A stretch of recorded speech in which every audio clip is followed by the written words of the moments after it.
I am Anne Lacaton, architect from the office Lacaton Vassal, based in Paris. And I'm working since we studied the architecture school in France, in Bordeaux, together with Jean-Philippe Vassal, and working together from this time. From this period, we have designed and realized a number of projects or different programs, and especially we are involved in the realization of housing. And our philosophy and approach to design is based on generosity of space, of providing with extra space in order to serve life, everyday life, and all the uses in the everyday life. We are especially also involved in the transformation of the existing, which is for us an opportunity to do much better with less and to work on sustainable architecture. The relation with climate is also something extremely important. Based on this general approach, on my lecture last week at the CISA Talks, I focused on two important topics, which are key points and which really drive the design of our project. The first one is about housing, which is for us an extreme important topic and a great challenge for the contemporary architecture. And the second is about the transformation.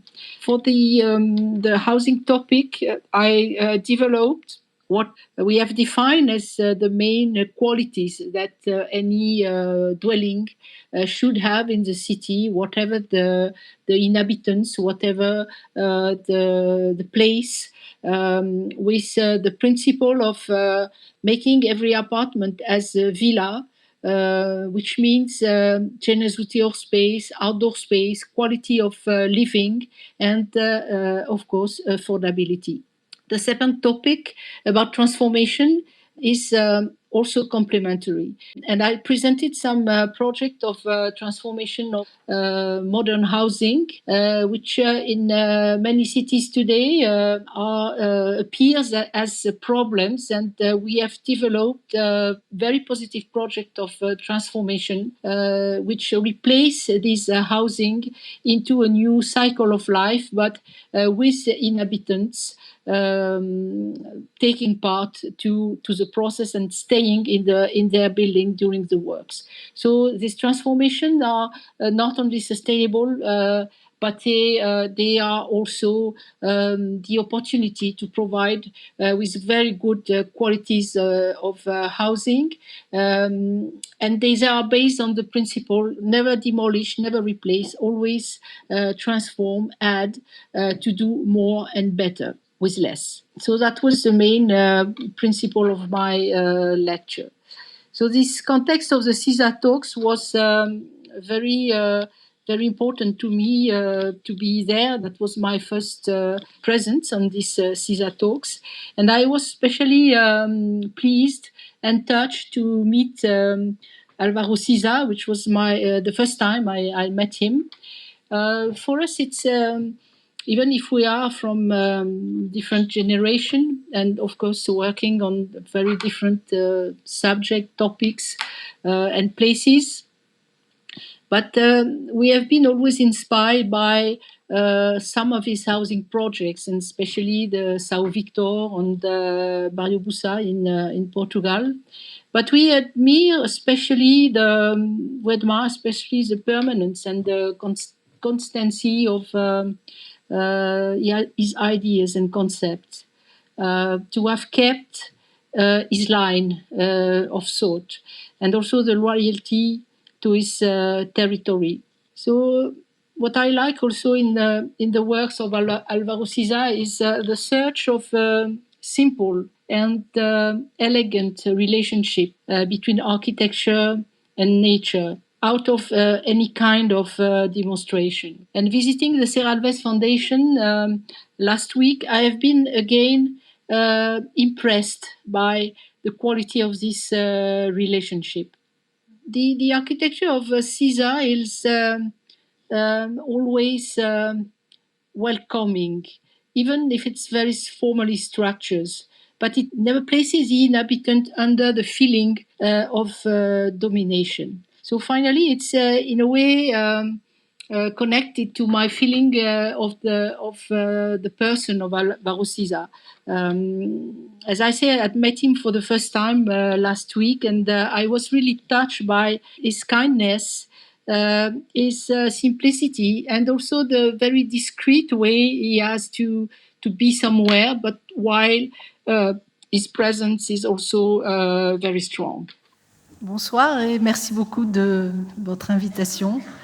Je n'avais pas pu venir il y a 2 ans, mais je suis vraiment heureuse d'être là ce soir. C'est une des premières conférences en présence que je fais depuis pas mal de mois.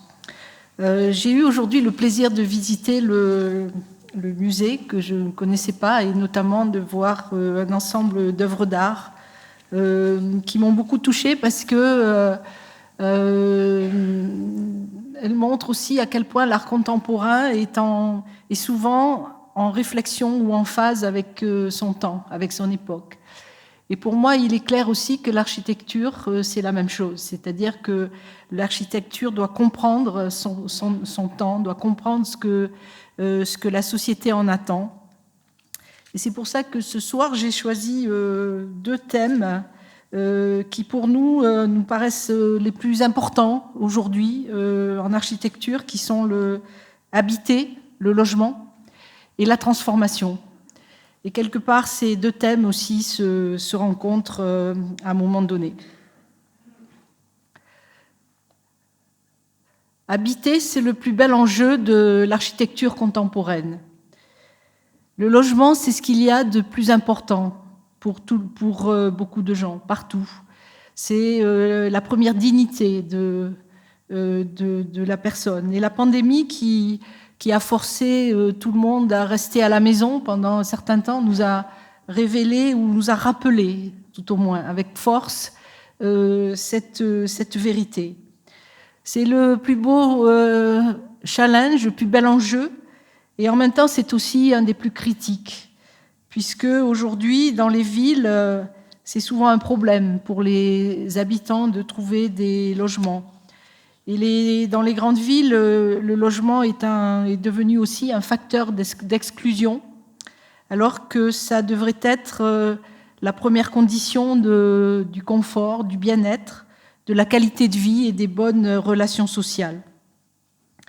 Habiter, le logement, c'est un droit fondamental. Et en tant qu'architecte, nous nous sentons extrêmement impliqués dans ce sujet. Le logement, c'est l'unité de mesure de la ville. Alors, ce n'est pas le logement en général, mais un logement, ce qui veut dire une attention constante pour ses habitants, un logement multiplié par 10, par 100, par 1000, par 1 million. Cela veut dire que le logement n'est pas à considérer comme un nombre, mais comme une addition. 1 plus 1 plus 1, une addition d'espaces individuels. Cela veut dire qu'on ne parle pas du logement en général, mais qu'il faut voir au contraire, à travers le logement, une attention à chaque logement, à chaque espace pour ses habitants. Il faut comprendre ce que les gens attendent de leur habitation. Cela veut dire donc partir de l'intérieur, partir de l'espace et de l'usage de chacun. Toute stratégie pour la ville et pour son développement part et doit partir du logement et de la qualité du logement. Et nous pensons que sans la qualité du logement, il ne peut pas y avoir de ville agréable ou de ville durable.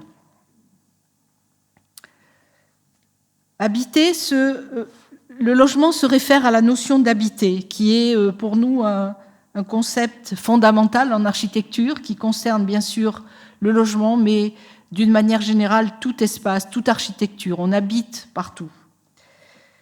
Ça veut dire habiter, donc liberté, confort, générosité de l'espace, plaisir et luxe pour tous. C'est notre définition. Ça veut dire, habiter veut dire aussi que on laisse la place aux gens et à leur vie, à leur usage. Donc depuis que nous avons commencé notre pratique d'architecte, notre travail, les projets d'habitation nous ont beaucoup engagés, impliqués, et nous avons essayé de définir dès le début des qualités d'habitation qui nous semblent absolument indispensables, ou en tout cas qui sont les conditions qui déterminent pour nous la conception des projets.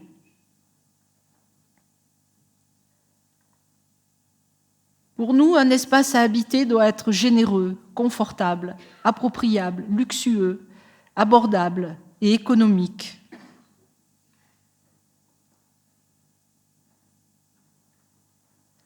Les habitations doivent offrir des libertés d'usage pour rendre possible les changements, l'interprétation et l'appropriation.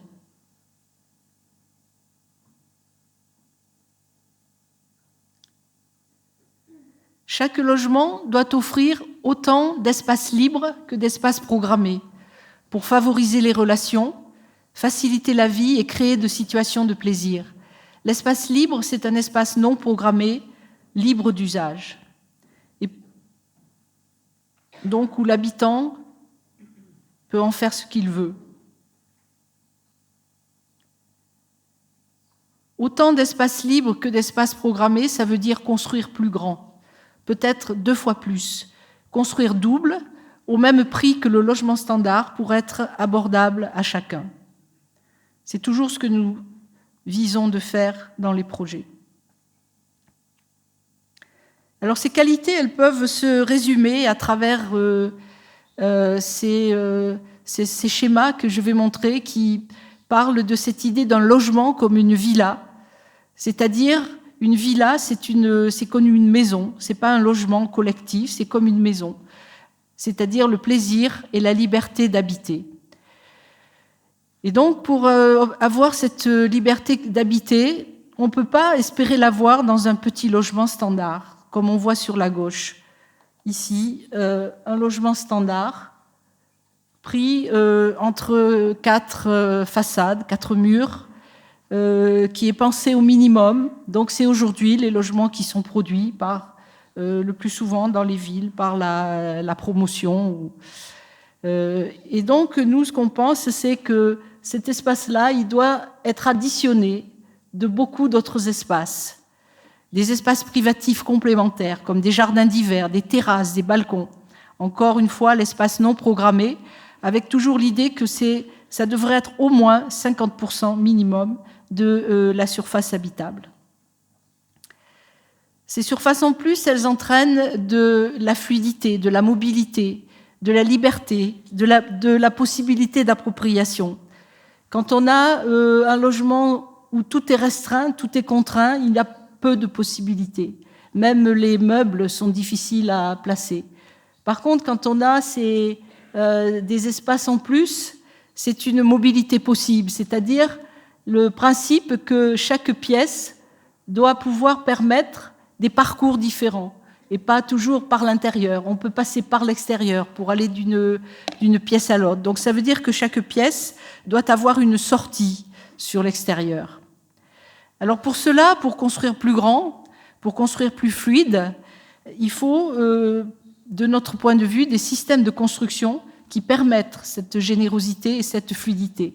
Au lieu de construire avec des murs, donc qui forment aussi la définition de l'espace, nous préférons toujours construire avec des systèmes ouverts, des structures avec des poteaux qui laissent des grands espaces libres sans point porteur, donc de la flexibilité. Des systèmes qui permettent de désolidariser le principe de la structure de tout ce qui la compose à l'intérieur, désolidariser la structure des cloisons, des fenêtres, des façades, alors que dans ce système-là, les murs forment aussi les façades. Donc il n'y a aucune flexibilité possible. Et construire donc avec ces systèmes permet de construire 2 fois plus, c'est-à-dire que cet espace-là coûte la même chose que celui-là. Et puis, faire plus grand, c'est aussi gérer d'une autre manière les questions climatiques, les questions d'économie d'énergie en même temps que ça produit des usages. Dans un logement standard, aujourd'hui, les solutions d'économie d'énergie, c'est de l'isolation par l'extérieur, qui réduit encore plus les surfaces de contact avec l'extérieur, qui diminue les fenêtres, qui, d'une certaine manière, impose à l'habitant pratiquement de ne pas avoir de contact avec l'extérieur. Nous, ce qu'on pense, c'est qu'il faut faire le contraire, c'est-à-dire qu'il faut solliciter, il faut encourager l'échange avec l'extérieur. Mais le gérer aussi, c'est-à-dire les périodes qui soient froides ou qui soient chaudes, différemment. Et donc, avec ces espaces intermédiaires, donc qui sont des jardins d'hiver, c'est un système passif, donc c'est une économie d'énergie passive, puisque le jardin d'hiver lui-même introduit ce système d'intermédiaire entre un climat extérieur-intérieur, et on peut le faire jouer positivement l'hiver ou l'été de la même manière. Donc c'est avec ces principes que nous avons toujours abordé les projets d'habitation, donc quelques exemples des plus récents. Donc ici, c'est un projet de logement social à Mulhouse, en France, de 59 logements. Et donc, avec le client, nous étions d'accord sur le principe qu'il fallait sortir du standard minimum et de produire donc des logements. Ici, ils sont plus de 2 fois plus grands que la surface des standards. Donc, par exemple, ici, un séjour, 50 mètres carrés avec cette grande façade vitrée, donc c'est-à-dire que le système de construction ouvert permet d'avoir une largeur de 10 mètres pour le logement sans aucune contrainte de structure, et donc d'avoir cette grande ouverture, cette grande relation avec l'extérieur, mais par un jardin d'hiver donc qu'on voit devant, donc qui fait presque 4 mètres. Et donc avec toutes ces possibilités d'ouverture et de fermeture, de systèmes de rideaux qui permettent aussi de gérer de la meilleure façon les variations climatiques ou soit de se protéger du soleil ou du froid. Et donc ce système génère aussi donc ces jardins d'hiver, donc qui sont des espaces d'appropriation en même temps qu'ils permettent aussi de faire cette transition climatique de manière passive entre l'intérieur et l'extérieur. Donc ici, on voit un des logements aussi qui est plutôt en étage. Ce qu'on voit ici, donc, ce sont des rideaux thermiques qui complètent aussi le système des façades et donc qui permettent aussi cette efficacité, ce qui aussi permettent de ne pas avoir à réduire les surfaces vitrées qui sont aujourd'hui ce que demande la norme, alors qu'au contraire, on aurait envie d'ouvrir le plus possible pour générer ces échanges climatiques. Et donc ces grands jardins d'hiver aussi, qui sont toujours surprenants par la diversité d'appropriation que les gens peuvent en faire. Plus récemment, donc, ce projet de 18 logements pour des seniors, des personnes qui sont encore très autonomes, mais qui préfèrent faire ce choix de vivre dans une unité collective plutôt que de rester dans des maisons devenues trop grandes quand tous les enfants sont partis. Donc là encore, c'est du logement social, donc qui est loué à des prix très bas, parce que la construction, de la même manière que le projet précédent, le coût de construction n'a pas été augmenté du fait de l'agrandissement des surfaces. Et c'est une chose très importante parce que sinon, on passe à côté de l'objectif. Donc cette résidence pour des personnes retraitées, elle comprend donc 18 appartements, mais aussi elle comprend cet espace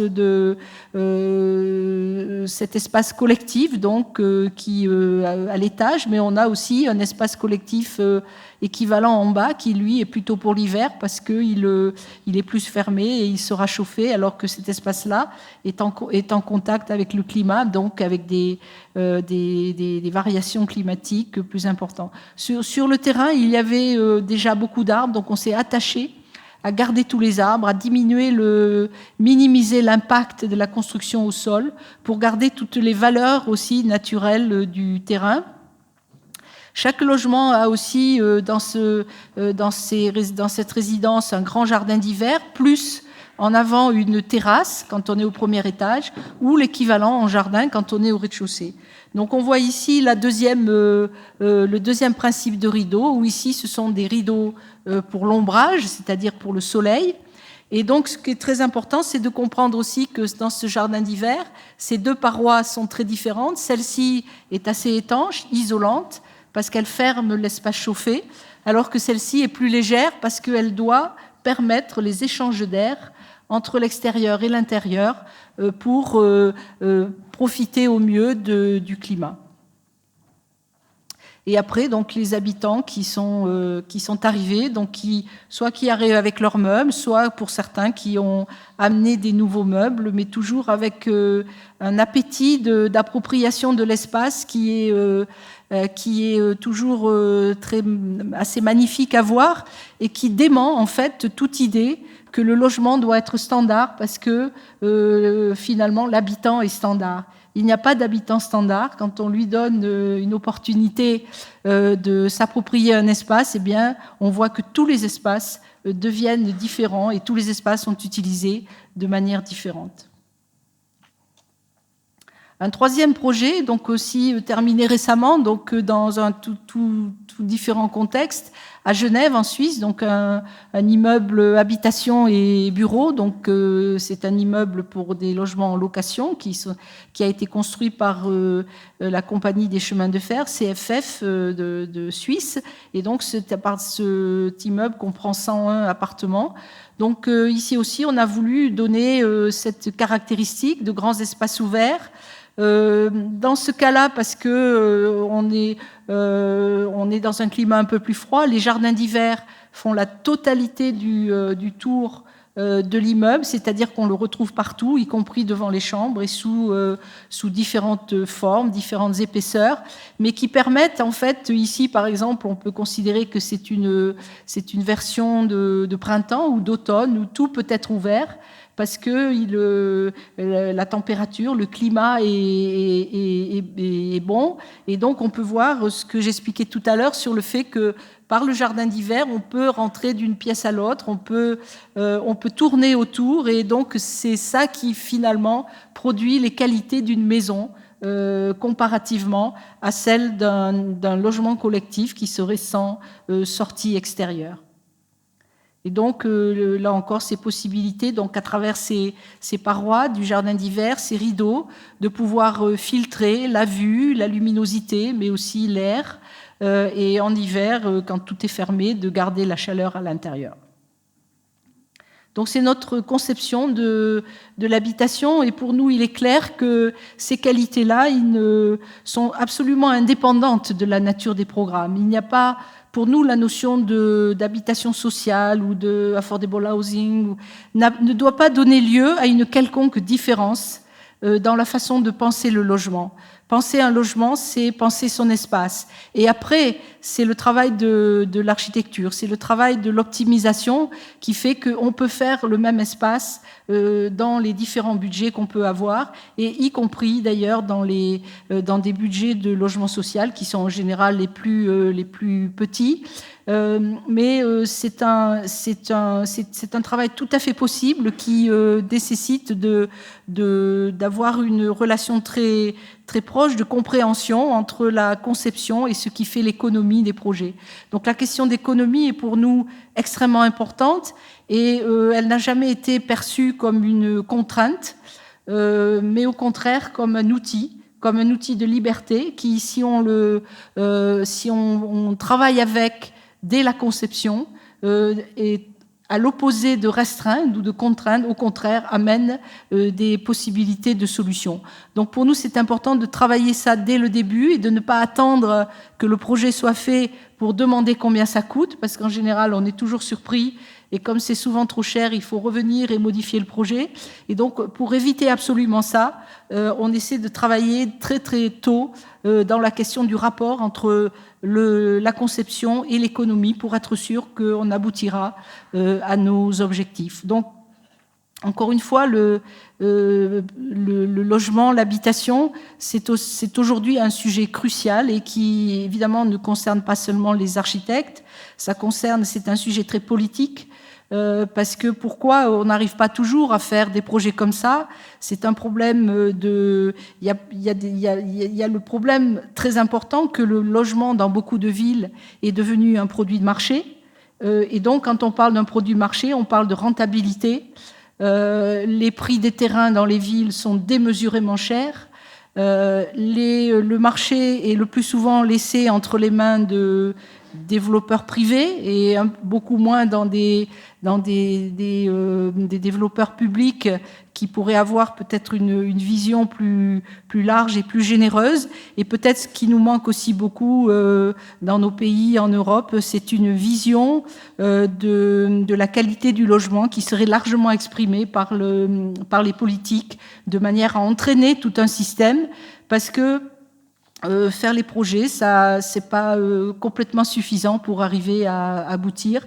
Et donc aujourd'hui, après, dans la pandémie, tout le monde finalement dit que ça va être l'occasion d'un grand changement. Mais ce changement doit être grand et il doit impliquer vraiment cette compréhension en fait de ce qui fait les mécanismes de la conception de l'habitat, et donc à la fois la valeur, le coût. Les coûts dans les villes aujourd'hui sont démesurés et la plupart des habitants ne peuvent plus loger dans les centres des villes. Et donc là, c'est un sujet très politique où il faut qu'il y ait d'une manière générale un changement assez total de la vision du logement pour le futur, qui soit aussi de la même manière pour tout le monde. Alors, ce qui peut aussi finalement être aussi une aide, ou qui peut aider, c'est aussi la transformation. La transformation, ça veut dire aussi... je mélange les...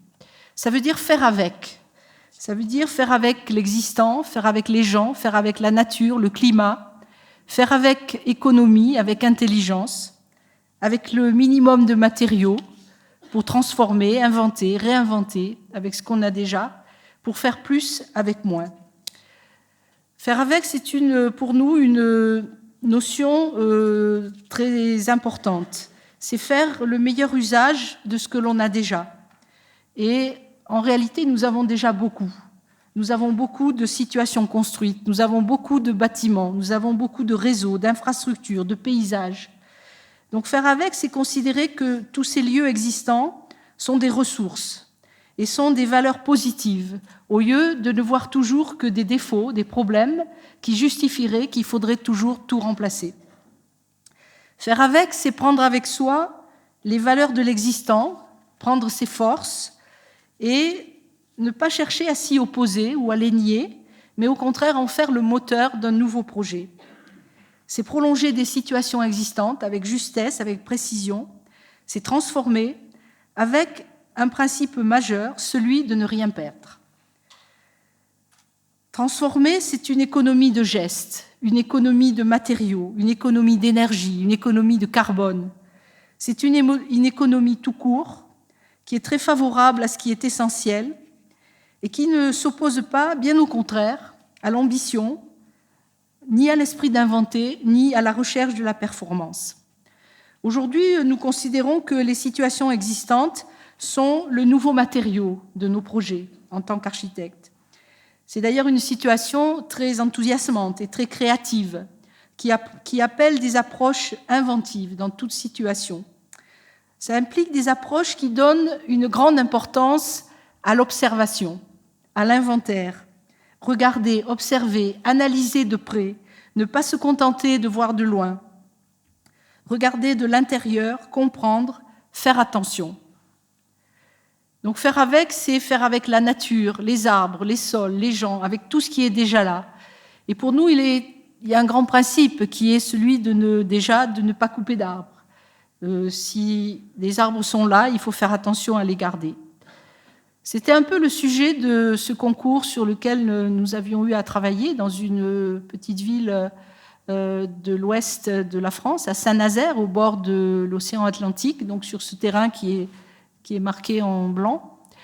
Et ce qu'on nous demandait là, donc c'est un terrain qui est vraiment près du centre-ville, où il y avait une forêt assez dense, et sur une partie, une ancienne université.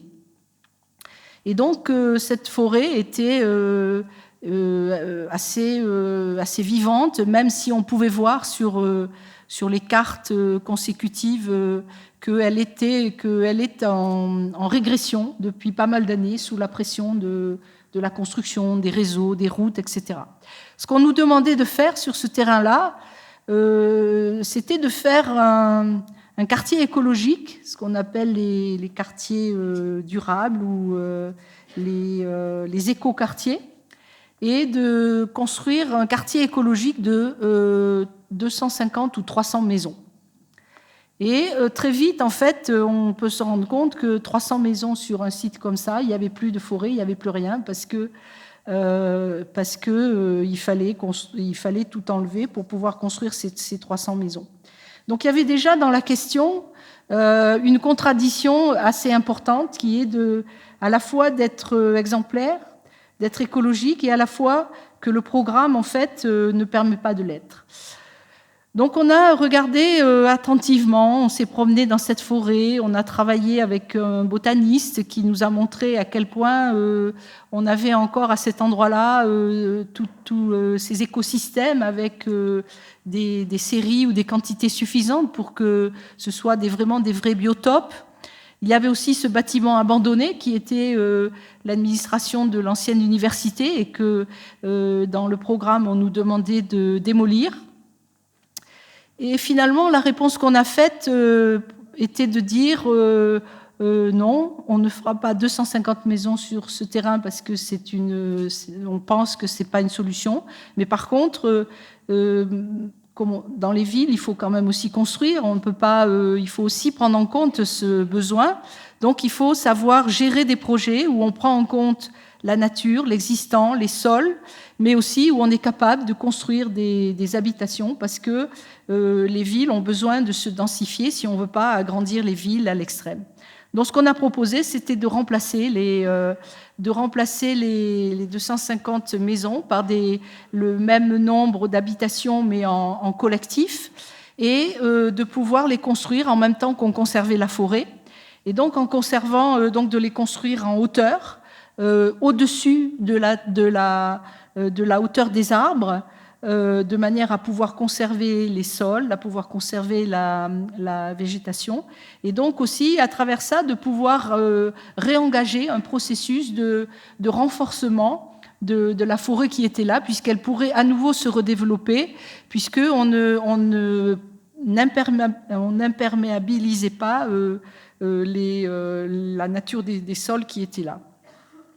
Donc c'était cette proposition de tout monter au-dessus, de garder le sol naturel, que la forêt puisse rester aussi une forêt, un parc d'usage public, c'est-à-dire que le fait de construire des logements n'amenait pas à changer le statut du terrain, c'est-à-dire ça pouvait rester un terrain bénéficiant alors soit aux habitants mais aussi à des voisins, à du public autour, et donc de construire les premiers logements à partir de 12 mètres du sol, donc avec une construction qui avait un très faible impact au sol, donc un système de poteaux, des escaliers de temps en temps qui permettaient de regagner une coursive, donc qui permettait d'aller desservir tous les logements, et donc le sol qui pouvait rester sans aucune marque de construction, donc la coursive, et puis les logements au-dessus. Donc malheureusement, ce projet n'a pas été retenu, et aujourd'hui, eh bien, le projet qui a été fait, donc qui réalise les maisons, a complètement détruit la forêt qui existait. Alors évidemment, les constructions répondent aux labels de développement durable les plus parfaits. Ils remplissent toutes les cases de la bonne construction, mais ça ne prend pas l'antériorité du sujet. Et donc, c'est ça le problème aujourd'hui, c'est que l'approche de l'écologie, la valorisation des projets ne prend pas en compte la totalité de la chaîne, c'est-à-dire de quoi on part et à quoi on arrive, mais simplement le segment final des constructions parfaitement vertueuses. Alors, faire avec, c'est aussi transformer des lieux abandonnés pour réutiliser, faire revivre, inventer des usages. Alors j'aurais pu faire le choix du Palais de Tokyo, en effet, parce que c'était une situation identique qu'on avait trouvée, mais finalement j'ai montré plutôt un autre projet qui est aussi un projet pour l'art contemporain. Donc on est à Dunkerque, dans une ville du nord de la France, qui est un port, mais qui était aussi un endroit de fabrication de bateaux, de chantier naval. Et donc, on nous demandait, dans ce bâtiment qui restait des chantiers navals, d'installer un FRAC. Donc, les FRAC en France, ce sont des établissements très particuliers, en fait, qui ont été définis par... ce sont des collections publiques régionales, c'est-à-dire les régions, en fait, il y en a une vingtaine en France. Je crois aujourd'hui que c'est un peu moins parce que ça a été regroupé. Et donc, les régions font des acquisitions d'œuvres d'art, donc qui sont répertoriées, qui sont à la disposition des bâtiments publics. Donc à l'origine, c'était plutôt ça, c'est-à-dire que c'était des lieux qui n'avaient pas vocation à montrer eux-mêmes les œuvres d'art, mais c'était plutôt pour les prêter dans des écoles, dans des musées, dans des mairies, enfin dans tous les lieux publics de la région. Et puis après 30 ans, finalement, les collections étant devenues assez conséquentes dans tous ces lieux, eh bien il a été décidé par l'État de faire une deuxième version de ces centres d'art pour leur permettre de montrer leur collection au public. Donc ça faisait partie de ces programmes. Donc alors la situation avant, elle était comme ça, c'est-à-dire c'est un chantier naval. On voit ici ce bâtiment.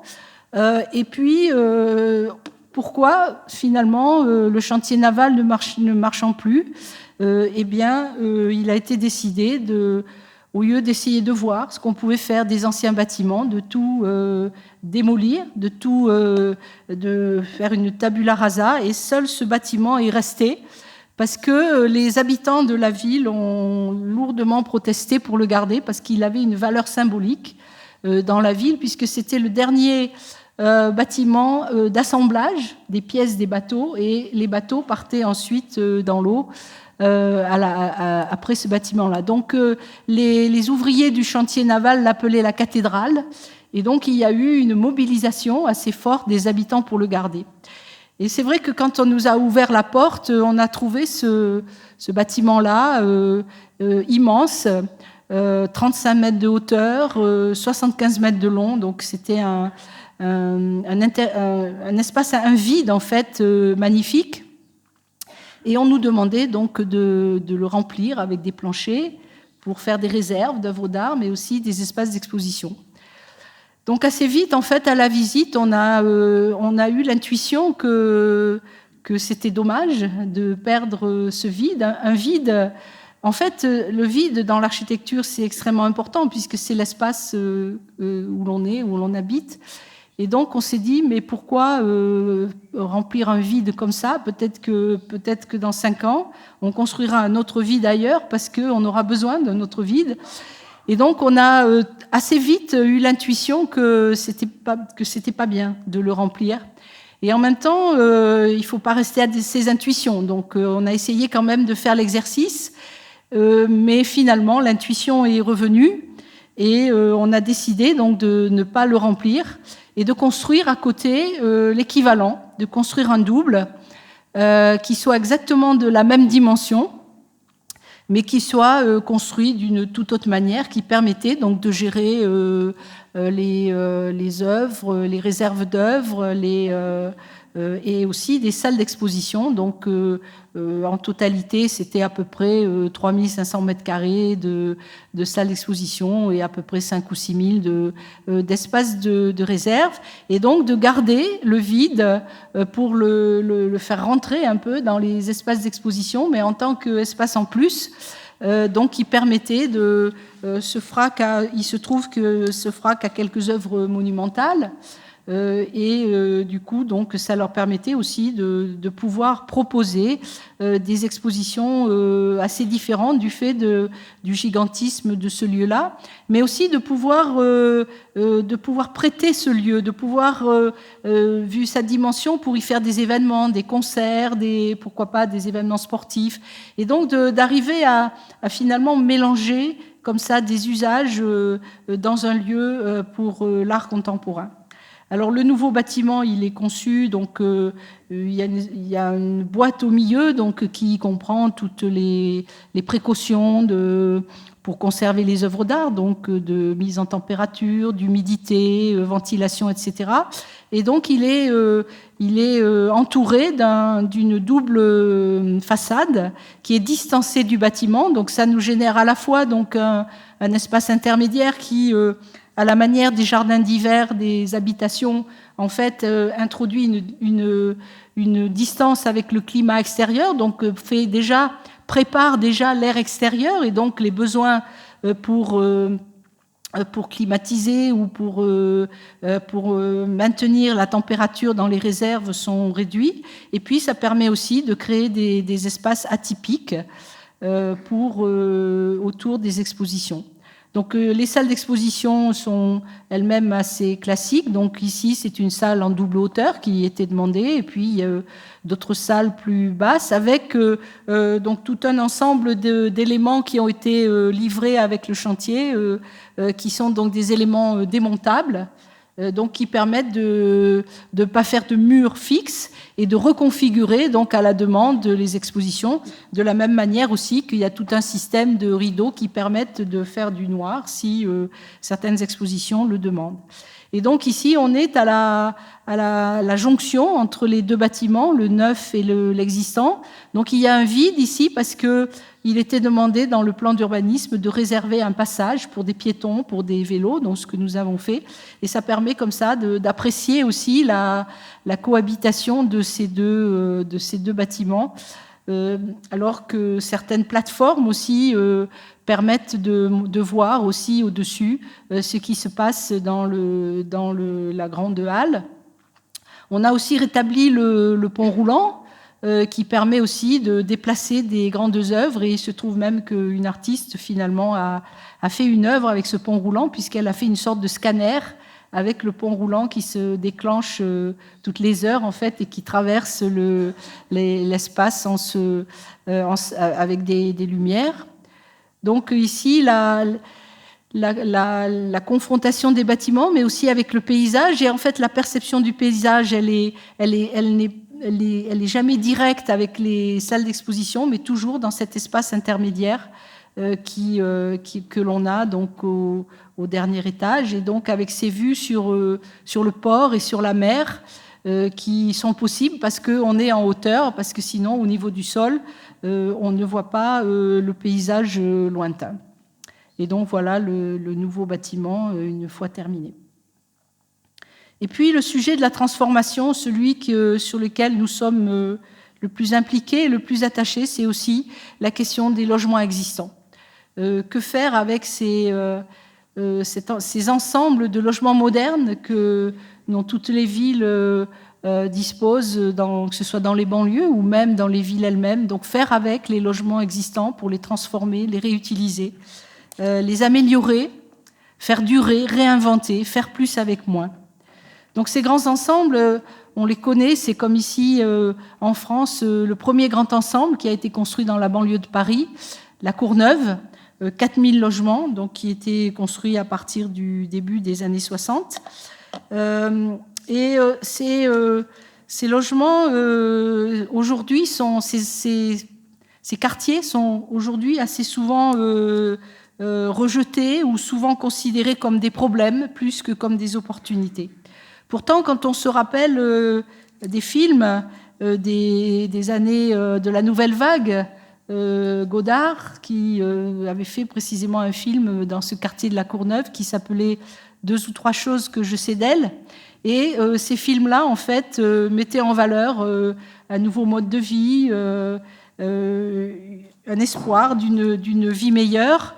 Et donc, il faut se rappeler qu'à cette époque, la construction de ces grands ensembles, c'était vraiment quelque chose, c'était un mieux, parce qu'on sortait des époques de bidonville et donc partout, c'était quelque chose de mieux. Donc, il faut se rappeler aujourd'hui, dans l'opération de critique en fait de ces endroits, il faut quand même se rappeler de leur origine.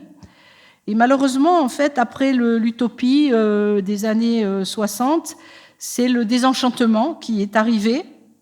Et aujourd'hui, donc, avec des situations très critiques qu'on connaît, et notamment en France, où l'État a décidé d'un très grand nombre de démolitions sur des quartiers construits à cette époque. Donc c'est une opération de rénovation urbaine qui a démarré au milieu des années 2000, donc, où l'État a mobilisé beaucoup d'argent pour transformer les quartiers, mais cette transformation était fondée sur la démolition de beaucoup d'unités. Donc aujourd'hui, en France, à peu près 200 000 logements ont été démolis et à peu près 120 000 reconstruits. Donc la reconstruction n'a pas pu avoir lieu au même rythme que la démolition, donc ce qui, à la fin, se traduit par un manque assez considérable de logements. Donc quand cette opération a été engagée en France, eh bien, c'est vrai qu'on a été un peu surpris, un peu dans l'incompréhension en fait de pourquoi on arrivait à définir une opération aussi importante de démolition d'un patrimoine qui n'est pas au bout de sa vie, qui n'a tout juste 50 ans.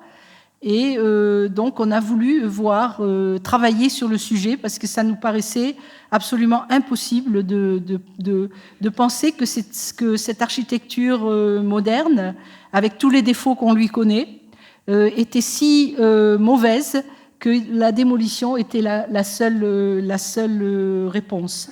Il y a pour aucune autre époque de l'histoire, il n'a été fait ça. C'est-à-dire aucune autre époque de l'histoire n'a subi des démolitions comme ça. Donc on est rentré dans le sujet avec un ami et collègue, Frédéric Druot.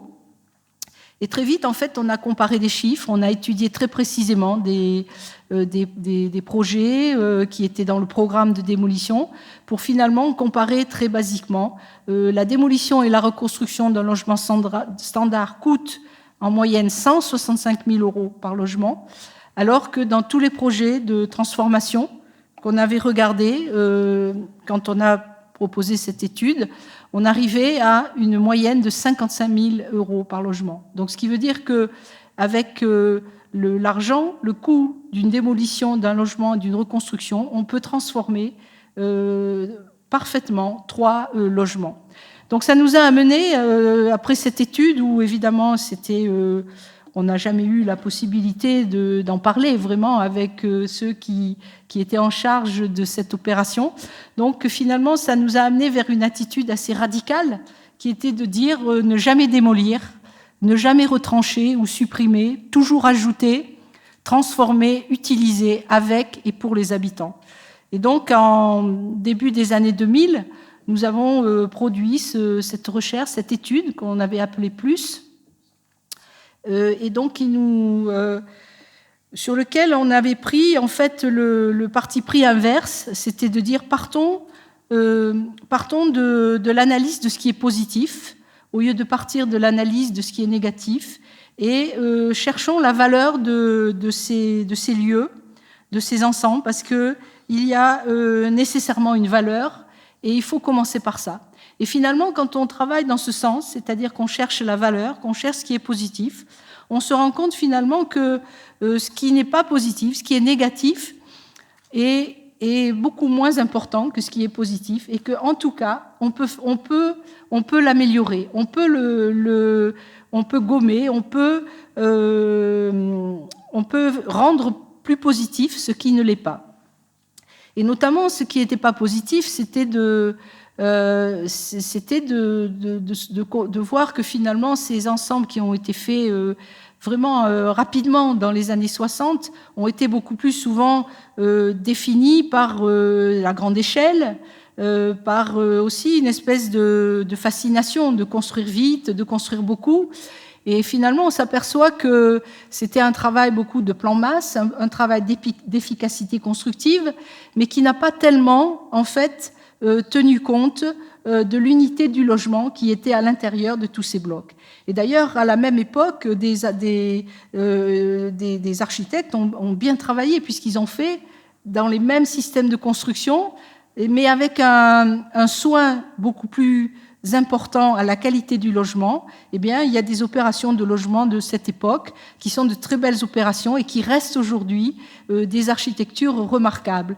Donc, ce qu'on s'est dit, c'est que si à l'époque ça a pu être fait, de faire quelque chose de bien avec ça, c'est pas le système qui est critiquable, c'est plutôt que ça n'a pas été achevé ou que ça a été mal fait, et donc qu'on peut continuer, on peut faire ce qui n'a pas été fait. Donc, partant de ces situations où il y a une sorte de minimum qui tient pas tellement compte de l'intérêt en fait de l'habitant, on peut ouvrir, on peut faire des extensions et transformer donc ces logements de la meilleure manière qui soit, et donc avec un coût bien inférieur. Et donc pour l'ensemble, on a fait beaucoup de cas d'études. Et finalement, on trouvait toujours une solution, quel que soit le mode de construction, pour améliorer la situation. Alors après, on a pu faire... cette étude a été publiée, mais pas en France. Elle a été publiée à Barcelone par les éditions Gustavo Gili. Mais je crois que c'est une recherche qui a marqué quand même quelque chose sur cette question de considérer la transformation.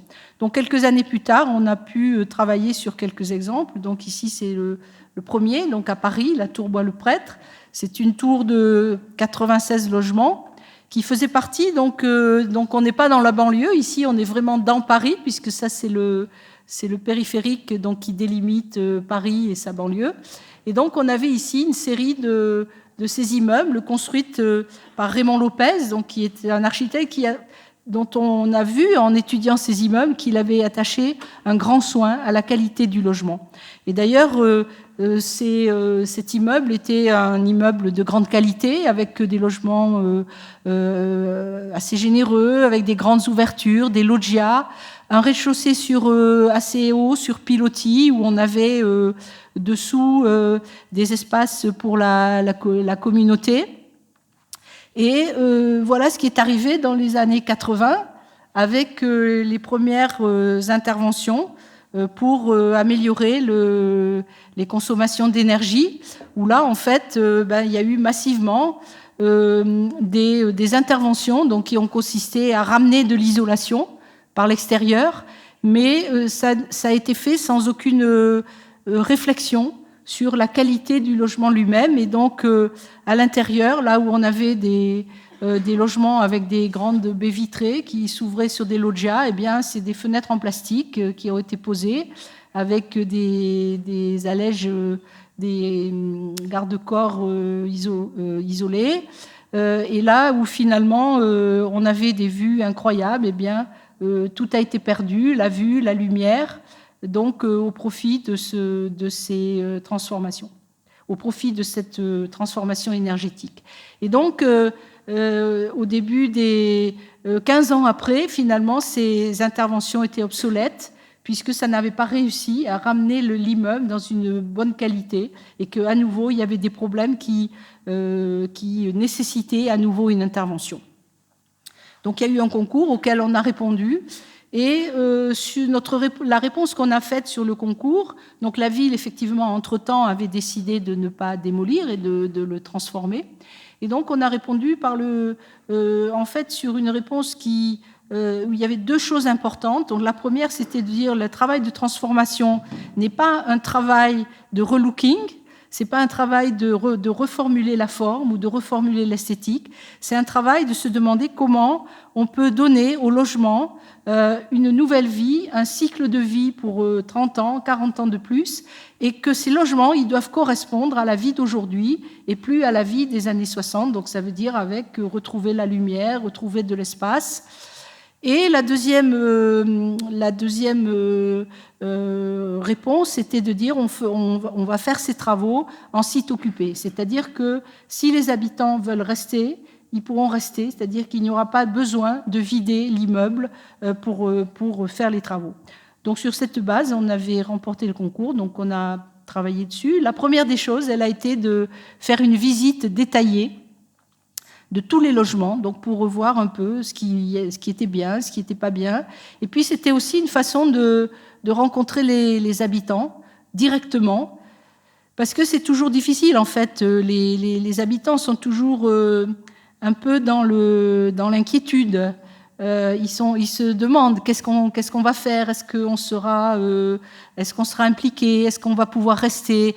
Donc c'était important aussi d'établir une relation de confiance avec les habitants qui allaient devenir aussi des partenaires dans le processus. Et puis c'était aussi l'opportunité de voir si les familles étaient aussi dans les typologies qui correspondaient à leurs besoins.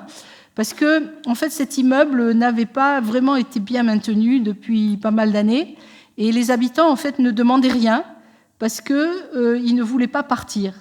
Et donc, ils préféraient rester dans des situations qui n'étaient pas les meilleures, plutôt que de demander quelque chose. Alors, ça a permis de remettre toutes ces choses à plat, donc à travers des réunions avec les habitants, des réunions collectives, mais aussi des réunions quelquefois individuelles. Et puis, à l'arrivée, de remettre un peu les gens à la bonne place. C'est-à-dire qu'on s'est aperçu qu'à peu près 40% des habitants habitaient donc soit des logements trop grands, parce que c'était des personnes âgées et qui n'avaient plus besoin de tous ces espaces, soit des familles plus jeunes et au contraire qui avaient des logements trop petits. Donc on a essayé de regarder toutes ces situations et de regarder aussi quels étaient les changements dans les loyers pour que ça puisse rester possible pour tout le monde, sachant que quand même dans la transformation, il y a quand même des grosses économies qui sont réalisées après dans les consommations de chauffage, donc ce qui fait que ça n'amène pas à des augmentations importantes de loyers. Mais finalement, après toutes ces discussions, on a pu faire changer comme ça, dans la tour, à peu près 40% des familles qui ont changé de logement. Alors le principe, après, c'était de partir de cet existant et puis donc de faire une extension sur tous les côtés qui permettait donc soit d'agrandir avec des jardins d'hiver, soit dans les espaces en verre ici, de pouvoir agrandir les espaces et de créer des typologies nouvelles qui n'existaient pas dans la tour. Et donc, on a beaucoup travaillé aussi sur le processus d'agrandissement, parce que quand on travaille dans un site occupé, donc avec les habitants qui sont là pendant les travaux, c'est très important aussi de penser à la façon dont on va faire les travaux pour que ce soit absolument possible tous les jours pendant 1 an ou 1 an et demi pour les habitants. Donc c'était un principe de modules qui étaient fabriqués à l'extérieur et qui étaient amenés sur le chantier et donc construits à l'avant de la tour. Et donc au préalable, on avait déposé les façades, donc les façades d'origine et les façades de 1980 qui contenaient de l'amiante. Et donc après, donc de pouvoir apposer les modules et donc avec le même niveau, donc de créer ces extensions pour tous les logements. Et donc le processus s'est déroulé de la construction avec tout d'abord la dépose des façades, les apports des modules. Donc ça c'est la façade existante et puis le chantier donc qui s'est déroulé avec une assez grande rapidité en fait puisque les choses étaient déjà préfabriquées. Et donc une méthode de travail assez rigoureuse et assez peu de travaux lourds à l'intérieur, donc pour permettre aux gens de rester pendant les travaux. Donc quand il y avait les modifications des salles de bain, donc il y avait une journée où ils pouvaient passer dans un appartement vide le temps qu'on refasse la salle de bain. Et donc après ça produit par ce travail en fait de réflexion sur l'espace à habiter intérieur. Donc ça c'était la situation avant. Donc ça, c'était la façade d'origine, et ça, c'était les façades en plastique qui avaient été rapportées après. Et donc ça, c'était ce que l'extension a permis donc à ce même logement, donc de pouvoir gagner cette surface en avant, et surtout beaucoup plus de lumière et beaucoup plus de vue. Donc on retrouve ici le principe des jardins d'hiver que j'ai déjà montré sur les habitations. Donc ça, c'était un logement avant et le même logement donc après, avec ce soin de garder aussi tout ce que les gens avaient envie de garder, parce que c'est aussi toujours l'inquiétude des habitants ils attachent beaucoup de soin à aménager l'intérieur de logement, et donc c'était important de ne pas toucher à ça et d'essayer d'être le plus délicat possible avec ça. Et après, donc, l'appropriation des jardins d'hiver. On a aussi retravaillé les entrées, donc l'intervention de 1980 avait fermé les entrées avec des grilles, donc on a réouvert. De l'extérieur aussi, donc les pilotis avaient été perdus, donc on a essayé de retrouver cette transparence et cette qualité de l'accès. Et donc ce travail a produit une transformation assez radicale, et au fond quasiment aussi radicale que de démolir et de reconstruire. Un autre projet qui était dans un contexte assez différent, puisque là on était vraiment dans un ensemble avec tous ces bâtiments-là qui avaient été construits à la même époque, sur le même modèle, donc que ce soit des tours, des petites, des plus grandes ou des bâtiments plus longs, c'était le même modèle. Et donc on nous demandait d'intervenir sur ce bâtiment de 40 logements, donc pour améliorer sa situation, pour traiter les problèmes d'énergie, parce que c'est souvent l'origine de la demande, en fait, c'est d'améliorer toute la technique du bâtiment et d'améliorer aussi les questions de consommation énergétique. Donc dans ce projet-là, on a de la même manière aussi, on est rentré, on a commencé à regarder à l'intérieur. Le système de construction, donc par tunnel, fait qu'il n'y avait quasiment aucune possibilité de modifier l'intérieur, donc, et en même temps, c'était bien de ne pas le faire. Et donc là, finalement, en questionnant les habitants, tous, en fait, ont dit que le problème principal était la petite salle de bain, qui était beaucoup trop petite.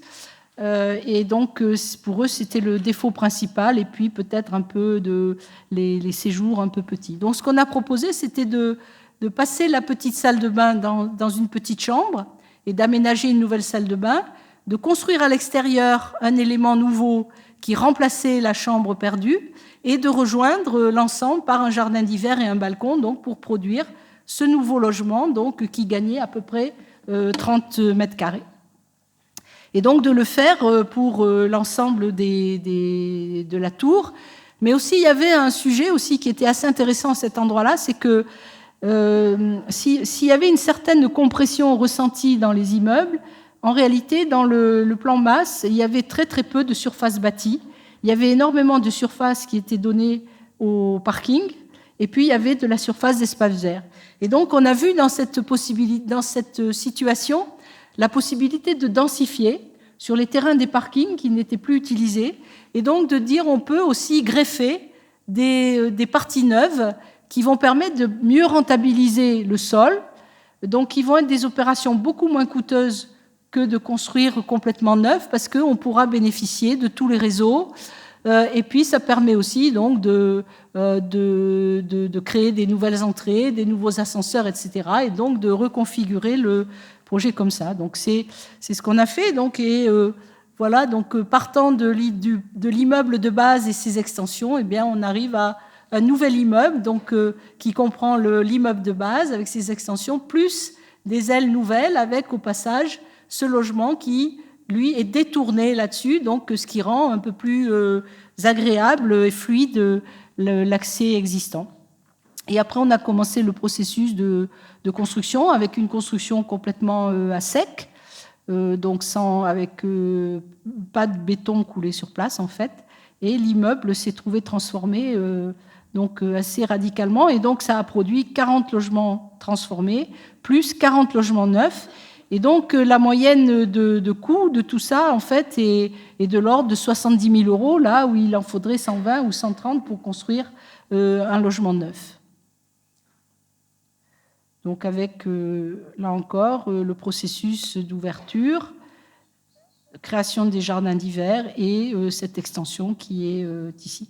Donc, alors, ce projet était censé être un peu un prototype pour développer la même chose sur les autres bâtiments et aussi trouver dans ce quartier finalement un potentiel de 150 logements supplémentaires sans endommager ce qui était déjà là, puisqu'on ne construisait que sur des parties de parking.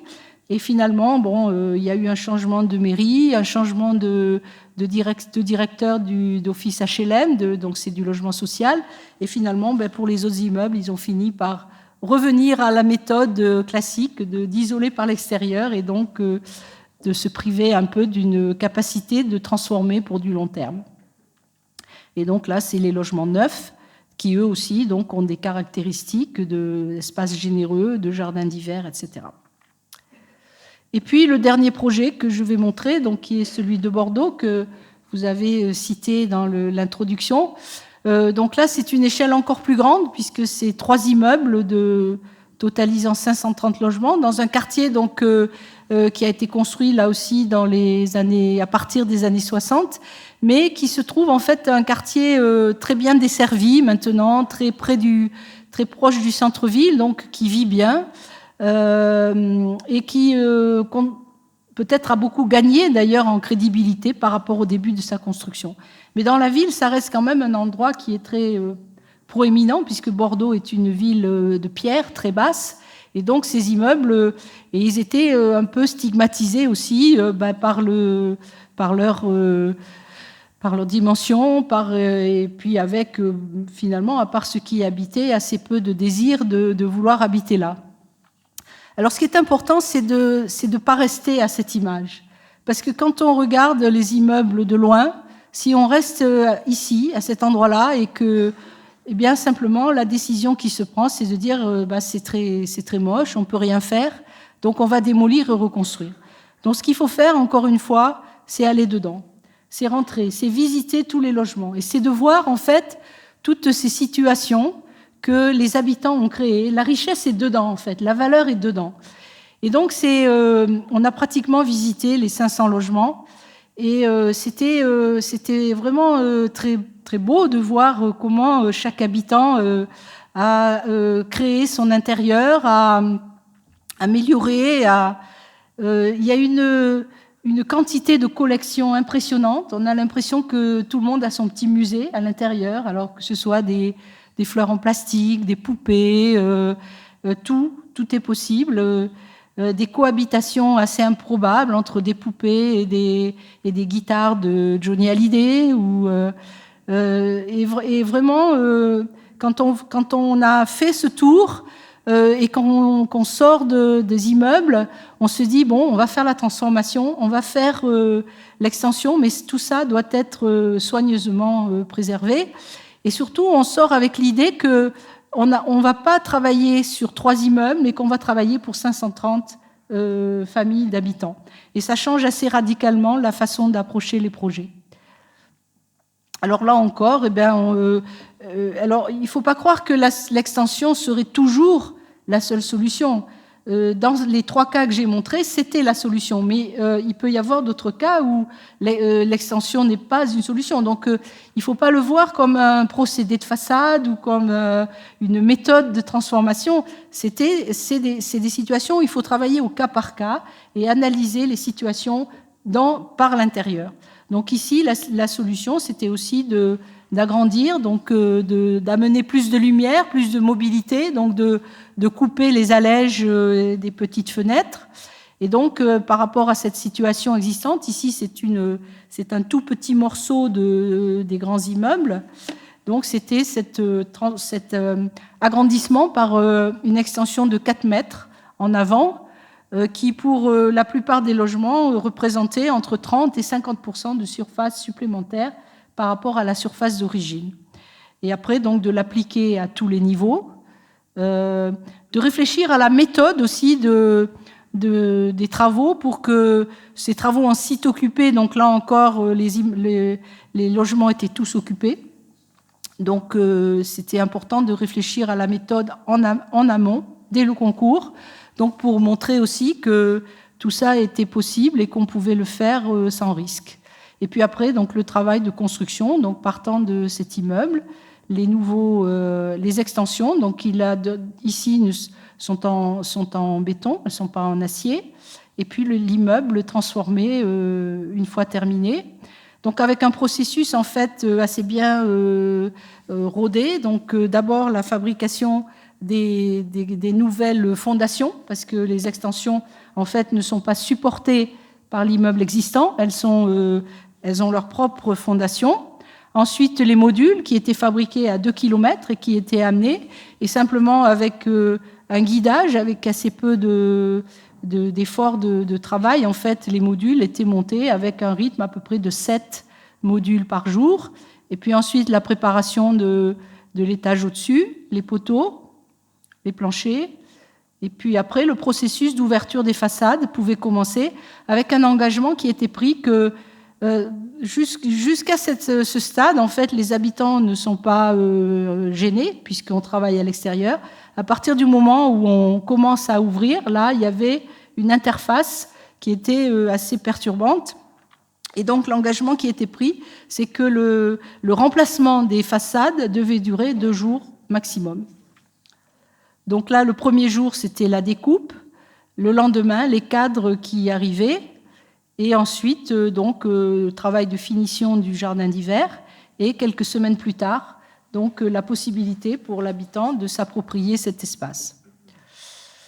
Bon, je ne vais pas commenter ce schéma, mais simplement pour redire encore que ces jardins d'hiver sont aussi des outils très efficaces pour des économies d'énergie passives, parce qu'en eux-mêmes, ils constituent des espaces tampons entre l'extérieur et l'intérieur, et que ce soit en situation d'hiver ou en situation d'été, pour des raisons opposées, eh bien, tantôt c'est un tampon thermique, ou en été, c'est comme on peut tout ouvrir, ça fait des loggias, des grandes terrasses en fait qui font de l'ombre sur les façades et qui évitent l'échauffement de l'espace intérieur. Alors pour regarder de plus près le processus en site occupé, donc là on est devant la baie vitrée, on place à l'arrière donc cette protection pour que les habitants pendant les 2 jours puissent être un peu tranquilles et continuer à regarder la télévision. Et puis ensuite, on découpe les allèges, les parapets. Et le lendemain, donc, on peut commencer à mettre les baies vitrées. Et après, donc, il restera à faire ici le travail de rénovation à l'emplacement de l'ancien mur, mais qui peut se faire dans le temps. Et donc, voilà le jardin d'hiver après qui a été livré à l'habitant. Et donc, voilà ces situations avant et après. Et donc, avec les jardins d'hiver qui, encore une fois, sont des lieux d'appropriation qui nous étonnent toujours quand on va visiter les immeubles, parce que on n'aurait jamais imaginé, peut-être l'aménager comme ça, mais c'est toujours très surprenant de voir la façon dont les gens font avec ça. Donc, les cuisines aussi, maintenant, qui ouvrent directement. Donc, on a remplacé la fenêtre par une porte-fenêtre, donc elles s'ouvrent directement sur le jardin d'hiver et elles vont créer cette mobilité possible de toutes les pièces vers le jardin d'hiver. Et donc là encore, partant de cette situation de l'immeuble d'origine, la transformation qui est opérée à travers ces aménagements, donc l'immeuble avant, l'immeuble après, les grands immeubles avant, après. Et puis aussi quelques maisons supplémentaires qu'on a fabriquées sur la toiture pour créer des typologies un petit peu plus grandes, donc des sortes de case studies qui s'aménagent autour des cheminées, donc des constructions assez légères mais très spacieuses, donc qui permettent d'avoir des grands jardins d'hiver et puis des typologies de 3, 4, 5 chambres, donc qui n'existent pas plus bas dans la tour, avec donc une situation assez remarquable et un point de vue remarquable. Alors juste quelques chiffres pour montrer l'intérêt de ces transformations. Donc on a conservé 100% de l'existant On a créé 53% de surface supplémentaire, donc en moyenne 50 mètres carrés par logement, donc incluant les jardins d'hiver, les balcons, etc. En termes d'énergie, donc ce travail sans technologie particulière nous a conduit à une économie de 60% donc d'énergie primaire consommée, ce qui veut dire qu'on a divisé par 3 la consommation énergétique du bâtiment d'origine, et l'empreinte carbone donc est 50% inférieure au projet démolition et reconstruction qui était prévu au départ. Donc l'immeuble était occupé 100% pendant les travaux.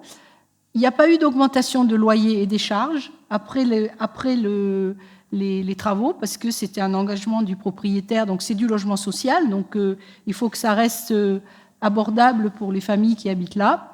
Et le coût de la transformation, donc c'est 52 000 €, alors que la ville qui voulait démolir et reconstruire avait estimé à 160 000 € le coût de démolition et reconstruction par logement. Et enfin, ça a été financé à 80% par l'Office de logement social lui-même et seulement de 20% de subventions publiques. Donc c'est des choses qui sont très intéressantes, les transformations, parce qu'elles créent aussi la possibilité, avec moins d'argent, de créer du très bon logement, et notamment pour les habitants qui sont déjà là. Parce que aujourd'hui, on a quand même dans les villes 80% des logements qui sont déjà là. Et donc tout ce qu'on pourra construire de nouveau, on aura toujours ces 80% de logements. Et donc c'est important que, en même temps que les logements nouveaux ont un standard extrêmement élevé, il faut que les logements existants puissent aussi rejoindre cette qualité de standard. Donc la transformation, c'est aussi l'opportunité de ramener un peu tout le monde à un grand niveau de qualité. Alors peut-être pour synthétiser, donc transformer, c'est dépenser beaucoup moins pour faire beaucoup plus. Donc ne jamais démolir, transformer, économiser des coûts de travaux. Donc c'est en moyenne moins 60% entre la transformation par rapport à démolition, reconstruction. Économiser les énergies, donc c'est moins 70% d'énergie économisée, donc tout confondu, quand on transforme par rapport à la démolition, reconstruction. C'est aussi économiser les coûts d'aménagement public, c'est-à-dire que refaire des routes, refaire des réseaux, c'est très coûteux, et donc on peut réutiliser les réseaux qui sont là. Donc en moyenne, c'est estimé à moins 50%. C'est abaisser aussi les charges de chauffage et d'entretien de l'immeuble pour les locataires, donc moins 60% de coûts des charges, donc ce qui permet aussi de maintenir les loyers tout à fait abordables comme avant. Et aussi, c'est une opportunité, comme on l'a vu sur le projet de Saint-Nazaire, de créer des nouveaux logements et des services, parce qu'il y a souvent des possibilités d'extension ou d'agrandissement sur les immeubles qui sont déjà là. Donc c'est une stratégie de cas par cas, c'est une stratégie d'observation, d'inventaire.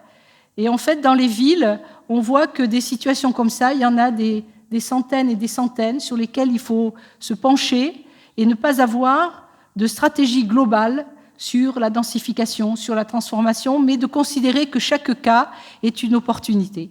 Et donc ce travail qu'on a fait aussi avec Frédéric Druot sur Paris, de regarder toutes les situations en couleur. En fait, ce sont des situations un peu comme le Grand Parc à Bordeaux, donc des logements des années 60-70. Et donc, on a vu qu'on a inventorié à peu près 1600 situations de logements collectifs, donc qui représentaient 450 000 logements. Donc, c'est 450 000 logements qui doivent être transformés, mais en regardant les situations de très près, les terrains, le droit à construire, les emplacements, les orientations, on a vu que cette situation pouvait générer aussi une possible densification avec la construction de 135 000 nouveaux logements.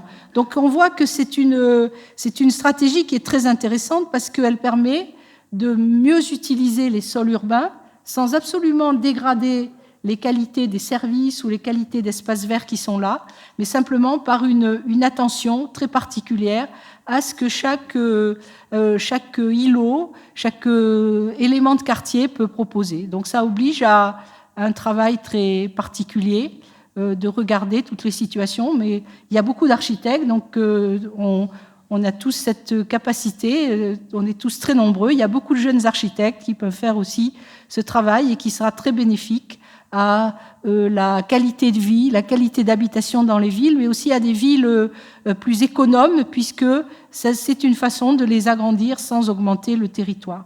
Donc on peut dire que chaque logement, chaque immeuble peut être transformé, chaque logement, immeuble, îlot peut être agrandi, augmenté, pour faire une densification durable et qualitative qui bénéficie à l'espace d'habitation et à l'usage et aux habitants. Donc la transformation des lieux, alors que j'ai beaucoup insisté sur les logements, mais tous les lieux peuvent être regardés de la même manière.